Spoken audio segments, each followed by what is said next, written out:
A gripping drama about the collision of education, idealism, and politics. Heartbeat's ensemble production of My Children, My Africa opens tonight. Yes, and we are excited to have here in studio Godfrey L. Simmons Jr., the actor and artistic director. Thank you for being here. Thanks for having me. I love the mission. If we can, we're just going to read it. Founded in 2001, the mission is to create provocative theater that connects our community beyond traditional barriers of race, gender, class, and geography.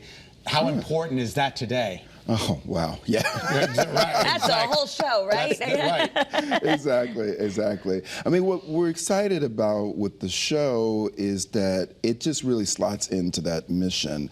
It takes place in the mid-'80s in, apartheid, South Africa, in the apartheid era. And, I play a teacher who's really inspiring. He's in a black township, and he's trying to get together these two students, his favorite black pupil in his classroom, and a young white Afrikaner student, he's trying to team them up so that they can prove to the world that there is a way forward through apartheid, that they can actually work together, that children are the future, and that education is the way that we can kind of tear things down.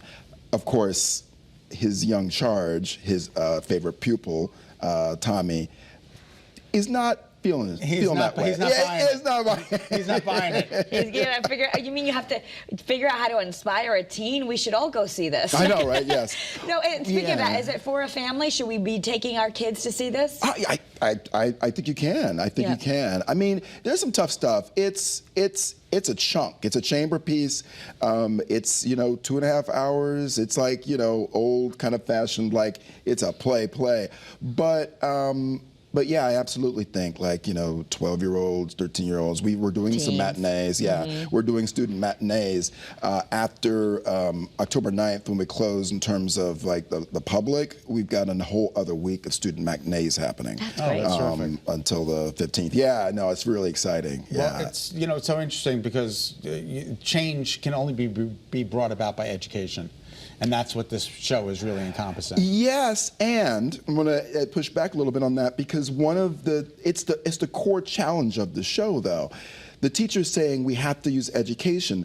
His student is saying, but this education is flawed because it's the Bantu education that has been kind of put forward through the the apartheid regime, right? Okay. And so there's because he's trying to overturn an old order. Yeah, he's trying to undertone it from the inside, and his student is just like, we need to tear it down, right? And if it has to be armed resistance, that's what we need to do. So that's the core battle, right? And it's interesting. Fugard is great. I think he should have won a Nobel Prize ages ago. I ain't mad at Bob Dylan. That's good. I think that was great. but I think what's interesting about what he does in the play is that it's clear he falls out on the side of education. It's clear, but I kind of go is that really where we need to go? We need to trouble that a little bit. We need to actually challenge that a little bit in terms of just okay, is there a way for these sides to come together? Right? Is there a way for education to be a thing? And is there a way for something maybe a little bit more resistant? And there's so much in this, and we want to let everyone know before we run out of time of where you can go, because it opens tonight, right? Yes. My Children, My Africa opens tonight, runs through October 9th. Performances are Thursday, Friday, and Saturday at 7:30 p.m., Sunday at 2. For more information, you visit heartbeatensemble.org. And hey, if you're a teacher listening, maybe there's still a chance to get your class to go to the matinee. That would be awesome. Yeah. Godfrey, thank you so much for coming in. Thank you. Thank you for having me. Appreciate it.